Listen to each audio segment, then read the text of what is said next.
to you. 교육활동 보호 할 말 있어요. 안녕하세요. 사회를 맡은 조장길입니다. 두 분 인사해 주시죠. 안녕하세요. 교사 강유경입니다. 안녕하세요. 교사 박상현입니다. 네, 오늘 저희가 이렇게 한 자리에 모인 이유, 바로 교육활동 보호에 대해서 이야기를 나눠보도록 할 건데요. 강 선생님, 우리 학생들이 이 교육활동 보호에 대해서 좀 잘 알고 있나요? 잘 알려져 있다기보다는 네. 기본적으로 선생님께 지키는 예절, 학교 생활 규칙 정도로 이해하고 있는 것 같아요. 네. 그런데 네. 요즘 점점 치매 행동이 늘어나고 심해지는 경향이 있어서 너무 걱정이 됩니다. 늘어나고 심해진다라고 말씀해 주셨는데 그 이유는 어디에 있을까요? 아무래도 이런 말이 이런 행동들이 치매 행동인가? 이렇게 잘 모르고 또 사소하게 생각하니까 무심결에 그런 행동을 하는 것이 아닌가 생각이 됩니다. 아, 그렇군요. 그렇다면 교육 보호, 교육활동 보호는 단순히 선생님의 교권을 지키자 이것뿐만은 아니네요. 예, 맞습니다. 교육활동 보호는 결국 수업 시간에 교사가 준비한 교육 내용이 학생에게 충분히 전달되고 모두가 즐겁고 몰입하는 수업을 하기 위한 것입니다. 네, 선생님의 교육 활동을 보호하면서 학생들의 학습권을 같이 지키자는 의미인 것이죠. 그렇죠. 일단은 선생님을 존중하지 않으면 결국 수업이 엉망이 되죠. 그렇죠. 그렇다면 그 수업을 받는 우리 학생들의 고스란히 그 피해를 받게 됩니다. 자, 그래서 오늘 교육활동 보호가 무엇이고 왜 필요한지에 대해서 이야기를 나눠보도록 할게요. 자, 우리 학생들이 잘 지킬 수 있도록 함께 알아보도록 하시죠. 자, 그럼 지금부터 이런 것이 교육활동 침해라는 주제로 이야기를 한번 해볼 건데요. 교육활동 침해라는 여러 가지 말과 행동에 대해서 함께 알아보도록 할 거예요. 자, 먼저 이것부터 알아보겠습니다. 교육활동 침해, 누구냐 너? 그렇다면 저도 네. 그런데 말입니다. 여기에 교육활동 침해가 궁금하다는 한 학생이 있습니다. 그것을 알려드리겠습니다. 박 선생님, 커피는 뭐죠? 커피는 너무 잘했는데? 그러죠. 네. 자, 굉장히 이렇게 준비를 많이 하셨네요. 네. 그렇죠? 자, 일단 이야기 한번 들어보도록 할게요. 네. 교육활동 침해는 교원의 지위 향상 및 교육활동 보호를 위한 특별법, 줄여서 교원지휘법에서는 교육활동을 침해하는 행동을 크게 4가지로 나누고 있는데요. 4가지로요. 네. 현법상 상해, 폭행죄, 협박죄, 명예에 관한 죄, 손괴의죄, 성폭력 범죄, 교원에게 성적인 말이나 행동 등으로 성적 굴욕감 또는 혐오감을 느끼게 하는 행위, 전화, 이메일, 인터넷 게시판, 그리고 SNS 등을 활용한 침해 행동인 불법 정보 유통 행위, 공무방해 또는 업무방해 행위, 교원의 정당한 교육 활동에 대해 반복적으로 부당하게 간섭하는 행위 등으로 나누고 있습니다. 아니, 지금 이 어마어마한 무시무시한 이 단어들을 우리 아름다운 학생들이, 이쁜 학생들이 저지른다는 말이 난 이해가 안 되네요. 그러게요. 네, 용어가 너무 살벌하죠? 네. 그런데 알고 보면 우리가 무심결에 그리고 혹은 이 정도는 장난인데 이런 마음으로 했던 사소한 말과 행동들이 어쩌면 이런 범죄에 해당될 수가 있습니다. 저는 아직도 이해가 안 되거든요. 예시를 좀 들어주시죠. 우리 학생들이 흔히 하는 장난으로 선생님 외모를 비하하는 농담을 많이 하잖아요. 그렇죠. 저 선생님 돼지 같아. 저 선생님은 땅콩이야. 이렇게 네, 특정 인물을 거론한 게 아니고요. 자, 이렇게 타인이 듣고 있는 상황에서 생김새를 비하하거나 욕설을 하고 놀리는 말을 하면 모욕죄에 해당될 수 있습니다. 네. 넌 나에게 모욕감을 줘. 어. 그 모욕죄 말씀을 하신 것 같은데, 아니 근데 저도 가끔씩 혼잣말로 이렇게 지나가다가 이렇게 사고가 나거나 어떤 교통에 대한 문제가 있을 때 이렇게 좀 이렇게 어느 표현을 막 이렇게 하는 이것도 혹시 모욕죄인가요? 아니요, 그건 모욕죄가 아닙니다. 혼잣말을 하는 거는요. 네. 그러면 왜 그런지 이유를 말해줘야죠. 예. 가령 혼자말로 선생님의 외모를 비하하거나 별명을 불렀다면 그것은 모욕죄에 해당하지 않습니다. 네. 또 전화로 다른 사람이 듣지 않을 때 교사에게 욕설을 했을 때도 모욕죄에 해당되지 않습니다. 그렇다면 그 말을 듣는 사람이 있는 곳에서 하느냐, 없는 네, 곳에서 그죠, 하느냐 그죠. 이게 굉장히 중요한 거고 자 그렇다면은 만약에 제가 선생님한테 전화를 해서 욕을 막 합니다. 물론 안 그러는데 욕을 막 해요. 잘하실 것 이건 같아요. 어떻게 해야 돼요? 이건 어떻게 해야 됩니까? 이거 다른 죄 아닙니까? 네, 그렇습니다. 모욕죄는 성립되지 않지만 전화라는 정보통신망을 이용해 상대방을 비방하는 정보를 반복적으로 전송하여서 불안감을 느끼게 하는 경우 정보통신법 위반에 해당될 수 있습니다. 그렇군요. 그러니까 뭐 전화든 SNS든 뭐 이렇게 얼굴을 맞대고 하는 이야기는 절대로 선생님한테는 이 욕을 하면 안 됩니다. 우리나라가 어떤 나라예요? 동방예의지국이죠. 네, 그렇기 때문에 우리 선생님에게 예의와 존중 꼭 지켜주시기 바라겠습니다. 말도 말이지만 요즘에 이런 학생들도 있습니다. 어떤 학생? 코로나19 때문에 원격 수업을 할 경우에 네. 선생님의 얼굴을 웃긴 짤로 만들어가지고 이거를 배포하는 경우가 있어요. 네. 그래서 이런 경우에도 모욕죄에 해당됩니다. 이거 뭐 혹시 경험이 있으셔서 뭐 그건 아닌 것 같아요. 절대로 우리 학생들 이거 장난으로 생각하시는데 장난으로도 안 됩니다. 안 돼요. 절대 안 됩니다. 네, 일반적으로 모욕죄에 해당되면 1년 이하의 징역이나 200만 원 이하의 벌금이 처벌됩니다.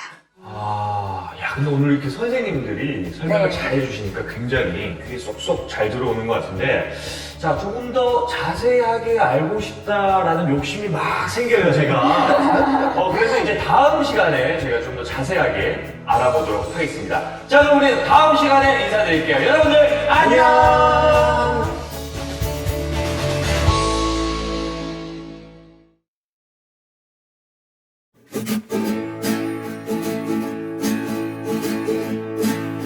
Talk to you. 교육활동 보호 할 말이 있어요. 두 번째 시간입니다. 자, 지난 시간에는 교육활동 침해가 무엇이고 어떤 행동 유형들이 교육활동 침해가 되는지에 대해서 알아봤는데요. 지금부터는 구체적인 사례로 이야기를 나눠보도록 하겠습니다. 잠깐! 그거 교육활동 침해 행동이야. 네. 왜 웃으세요? 1분 1답으로 조사님께서 준비를 해주셨는데요. 어떤 이야기들이 있을까요? 네, 시작해 보도록 하겠습니다. 네. 수업 시간에 제가 몇 번 말대답을 했어요.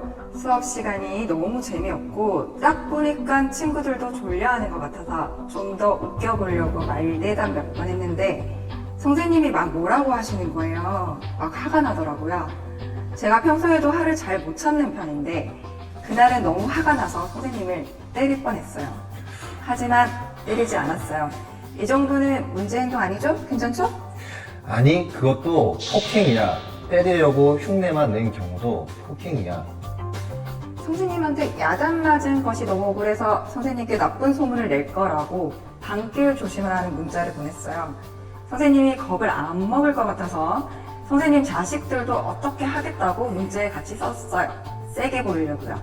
하지만 진짜 그렇게 할 생각은 없죠, 물론. 괜찮죠? 아니, 그건 협박이야. 실제로 행동에 옮길 의도가 없었다고 해도 공포심을 일으키기에 충분할 정도라면 그건 협박. 과학 선생님이 수행평가 점수를 너무 짜게 준 것 때문에 너무 열받아서 제 인스타에 선생님이 내 친구의 몸을 만지는 것을 봤다라는 내용을 올렸습니다. 그러더니 속이 좀 시원해졌어요. 안 돼. 그거는 명예훼손. 사이버 명예훼손이야. 많은 사람들이 보는 공간에 그 사람의 사회적 평가가 침해될 수 있는 내용을 올리면 명예훼손. 또한 만약에 선생님의 얼굴에 낙서한 사진 등을 올렸다면 그건 모욕이고 선생님의 행동에 대한 거짓된 내용, 잘못된 내용, 혹은 폄훼하는 내용을 SNS에 올리면 명예훼손이야. 그럼 직접 선생님께 욕하는 것보다 인터넷으로 욕하는 게 좀 더 벌을 적게 받는 건가요? 네버! 인터넷은 확산 속도가 빠르기 때문에 더 중한 처벌을 받을 수 있습니다. 네. 이렇게 1분 1답으로 잠깐! 그거 교육활동 침해 행동이야에 대해서 이야기를 나눠봤습니다. 자, 잠시나마 또 생각으로 뭐 이 정도는 괜찮겠지 하면서 했던 행동들이 굉장히 엄중한 죄가 되네요. 자, 이제 우리 친구들이 아마 슬슬 감이 잡힐 것 같은데요. 이번에는 교육활동 침해가 가장 많이 일어나는 순간이죠. 바로 수업 시간에 대해서 이야기를 한번 나눠보도록 할 건데요. 그렇죠, 관 선생님? 예, 맞습니다. 수업 시간에 선생님 말씀을 안 듣거나 규칙을 안 지키면서 갈등이 생기고 교육활동 침해 행위가 일어나는데요. 우리 학생들도 많이 겪어봤을 거라고 생각합니다. 그렇다면 이제 많이 일어나는 상황을 예로 한번 들어보죠. 국어 시간, 그런데 한 학생이 수학책을 꺼내놓고 공부를 하고 있었어요. 선생님께서는 당연히 주의하라고 국어 시간에 집중하라고 말씀을 하셨죠. 그러자 그 학생이 갑자기 욕설을 하면서 선생님께 화를 내기 시작했어요. 그리고 국어책을 창문으로 던져서 유리창이 그만 깨지고 말았어요. 와, 라떼는 이런 거 상상도 못했거든요. 말도 안 되는 건데. 라떼는 근데 말도 이런 안 사례들을 학생들이 겪었다면 뭐 학생들뿐만 아니고 선생님들도 굉장히 큰 충격을 그렇죠. 받으셨을 것 같아요. 그렇죠. 절대 일어나서는 안 될 상황이죠. 이 사례에서 학생이 화가 나서 창문을 깨트린 경우에는 학교의 기물을 망가뜨리는 경우라서 손괴죄를 적용될 수 있습니다. 또한 이런 행동으로 인해 수업을 받는 친구들이 위협적인 상황에 놓이고 또한 교사는 수업을 이어나갈 수 없게 되므로 결국 교육활동 침해에 해당될 수 있습니다.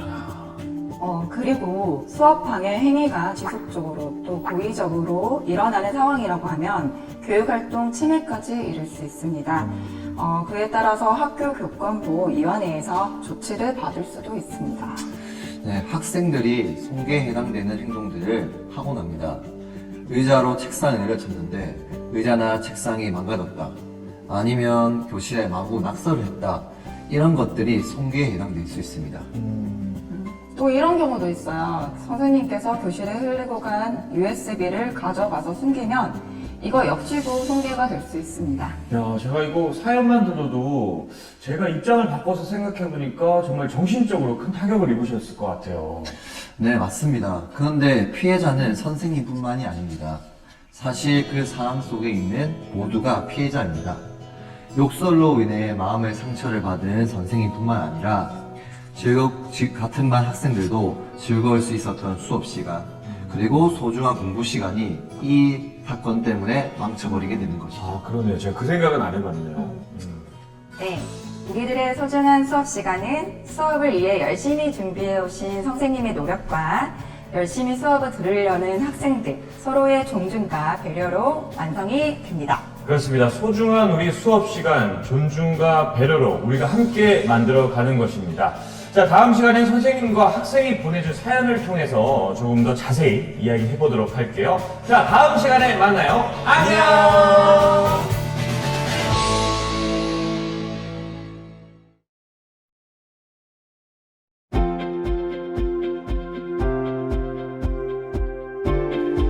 지금까지 교육활동 보호가 무엇이고 어떤 행동들이 우리 교육활동에 대해서 침해를 하게 되는지 다양한 사례를 통해서 이야기를 나눠봤는데요. 이것이 다가 아닙니다. 굉장히 많은 학생과 선생님들이 사연을 보내주셨는데요. 이 중에서 두 가지 사연을 선택했습니다. 자, 그 사연 먼저 들어볼게요. 네, 제가 해드리겠습니다.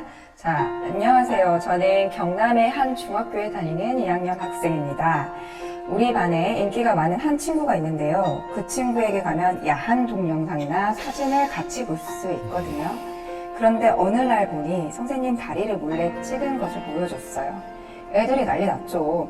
그런데 저는 왠지 이러면 안 될 것 같다는 생각도 들었지만 친구들이 다 보니까 같이 보고 웃었습니다. 그런데 그 장면을 선생님께 들켜버렸어요. 선생님은 정말 화가 나셨다기보다는 정말 당황하시면서 어쩔 줄 몰라 하셨는데요. 그 모습을 보고 친구는 오히려 선생님의 다리가 쭉쭉 잘 빠졌다고 하면서 손으로 선생님 몸매를 막 그리면서 더 놀리는 거예요. 야, 정말 이런 일이 학교에서 지금 일어나고 있다는 게 믿기지 않는데, 일단 지금 두 선생님께서 굉장히 할 말이 많으신 표정인데 사연을 하나 더 듣고 이야기를 나눠보도록 하겠습니다. 다음 사연이요? 네, 안녕하세요. 저는 경남의 한 중학교에 근무하는 교사입니다. 저희 학교에는 유난히 말썽을 부리는 한 학생이 있습니다. 선생님과 친구에게 폭언도 하고 모욕과 폭력적인 행동도 많이 해서 이미 많은 경고를 받았습니다. 그런데 이번에 또 문제 행동을 저질렀습니다. 그런데 그 아이가 하는 말이 선생님 걱정 마세요. 제가 다 알아봤는데요. 교육활동 침해 사건을 일으켜도 그냥 버티면 결국 조용히 넘어간다라고 하더라고요. 이 아이를 어떻게 하면 좋죠? 그리고 학생의 이 말이 사실인가요? 야, 정말 이런 사연을 듣고 있는 제가 다 화가 나는데, 먼저 선생님의 사연에 대한 답을 한번 들어보도록 하겠습니다. 박 선생님. 교육활동 침해로 인한 피해는 때때로는 회복하기 어려운 경우가 많습니다. 물리적인 피해보다는 정신적인 피해가 더 클 수밖에 없어서 참 안타깝죠. 실제로 교권위원회에 따른 결과로 어떤 선생님께서 3개월 동안 병휴직을 하신 경우도 봤거든요. 그런데 막상 학교에 복직하려고 하니까 선생님에게 상처를 준 학생들의 얼굴이 떠올라서 학교에 돌아가기를 망설이는 선생님들이 실제로 많습니다.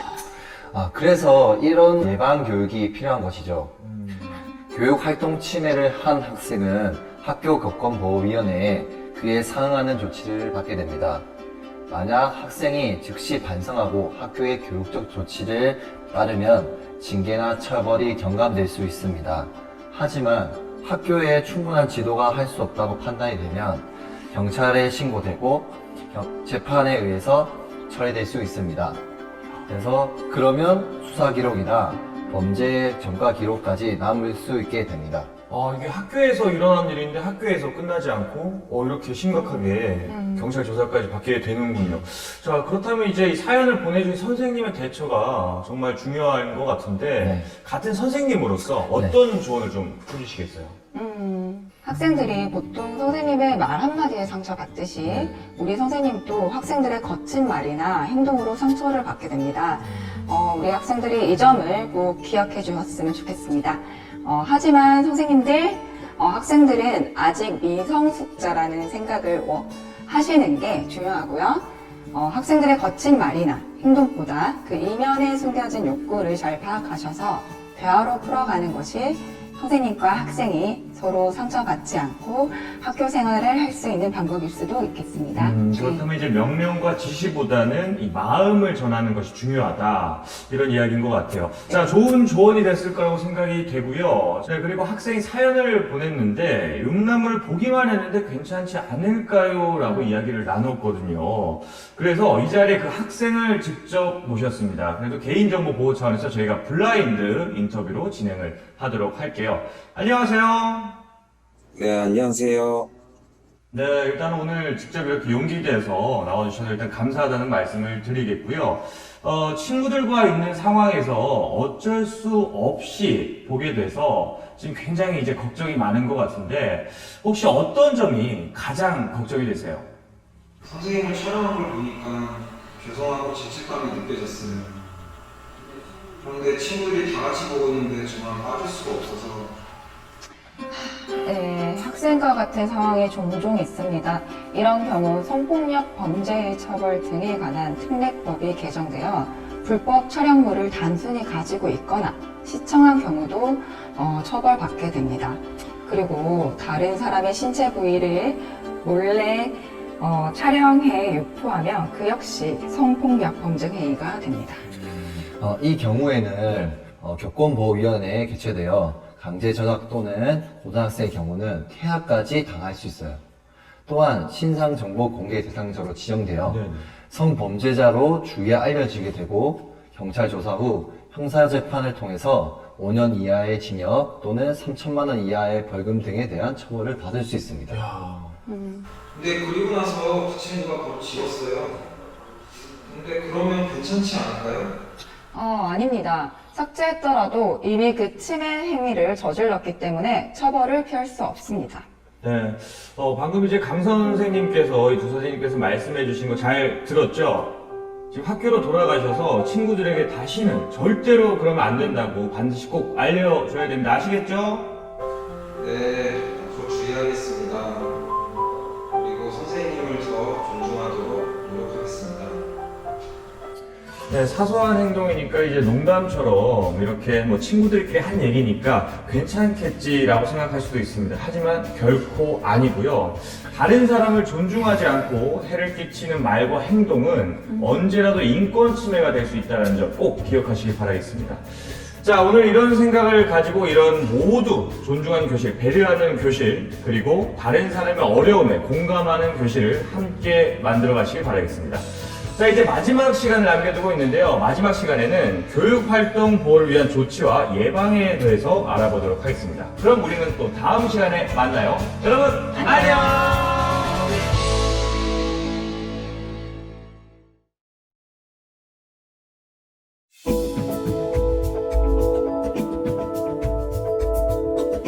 교육활동 침해가 일어나면 교권보호위원회에 침해 행동을 한 학생에 대한 조치가 취해집니다. 심각성, 지속성, 고의성, 반성 정도, 관계 회복 정도, 선도 가능성 등에 따라 학교 내 봉사 등 교내 선도나 사회봉사, 특별교육, 심리치료 등 외부기관 연계 선도의 조치가 취해질 수 있으며 출석 정지, 학급 교체, 전학, 퇴학 처분 등의 교육 환경 변화가 일어날 수 있습니다.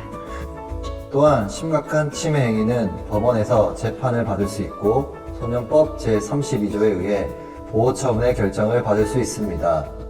보호자 또는 보호자를 대신하여 소년을 보호할 수 있는 자에게 감호 위탁을 받거나 심각한 정도에 따라서 소년원에 송치될 수 있습니다. 교육활동 침해는 학습권 침해로 이어지게 되며 인권 침해와 관련됩니다. 교육활동 침해에 해당되는 행동은 친구에게 하면 학교폭력, 선생님에게 하면 교육활동 침해가 됩니다. 네, 지금까지 교육활동 보호 목적과 흔히 일어나는 교육활동 침해에 대해서 알아봤는데요. 그런데 학생 입장에서 이런 의문이 들 수도 있을 것 같아요. 정말 화가 나는데 꼭 참아야 되나요? 어떻게 해야 되나요? 이런 질문할 수 있잖아요. 예, 그럴 수 있죠. 정말 억울하거나 하고 싶은 이야기가 있을 때는 신호등 상담계 알죠? 신호등 상담이요? 이거 빨간색, 주황색, 초록색 아니에요. 이런 건가요? 그거 말고 네. 멈추기, 멈추기. 네, 그리고 생각하기, 생각하기? 표현하기입니다. 멈추기, 생각하기, 표현하기. 이렇게 네. 세 개네요. 네, 멈추기. 선생님이 꾸중하실 때는 억울한 점을 말하기 전에 생각하기. 자기의 마음을 글로 정리해 보거나 자신이 잘못한 부분을 먼저 생각해서 표현하기. 인정할 것은 인정하고 말씀드릴 거는 드리고 정중히 사과드립니다. 화가 나고 선생님께 섭섭하게 느껴지는 부분이 있다면 선생님과 자신의 마음이 진정된 이후에 말씀을 드리는 것이 효과적입니다. 효과적인 방법을 평소에 연습을 하다가 화가 날 때 한번 해보세요. 그러면 효과 확실히 있습니다. 확실히 있다고 말씀을 해주셨는데 지금까지 교육활동 보호와 침해 행동에 대해서 자세하게 알아봤는데요.